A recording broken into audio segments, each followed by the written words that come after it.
आज सकाळपासून मनोज जरांगे पाटील यांनी सराटी आंतरवालीवरून पायी मोर्चा काढला आहे। आतापर्यंत जर बघितलं मनोज जरांगे पाटील हे सध्या बीड जिल्ह्यातील गडीपर्यंत पोहोचले आहे।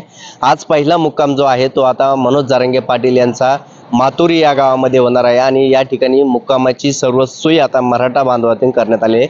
मनोज जरांगे पाटील सोबत सध्या लाखो मराठा समाजाचे तरुण जे आहे ते त्यांच्यासोबत आहे। त्याचबरोबर जर बघितलं तर त्या मोर्चामध्ये जर पाहिलं तर महिलांचा देखील मोठा सहभाग आहे आणि त्यामुळे त्यांची सर्व सुसुविधा देखील आता मातुरी गावामध्ये करण्यात आलेली आहे आणि जेवणाची देखील व्यवस्था त्या गावामध्ये गावकऱ्याच्या वतीने करण्यात आलेली आहे। त्यामुळे आता मनोज जरांगे पाटील जर बघितलं तर सध्या घडीपर्यंत आहे। ते सध्या जर बघितलं तर संपूर्ण प्रत्येक फाट्यावरती जरांगे पाटलाचं स्वागत करण्यात येत आहे।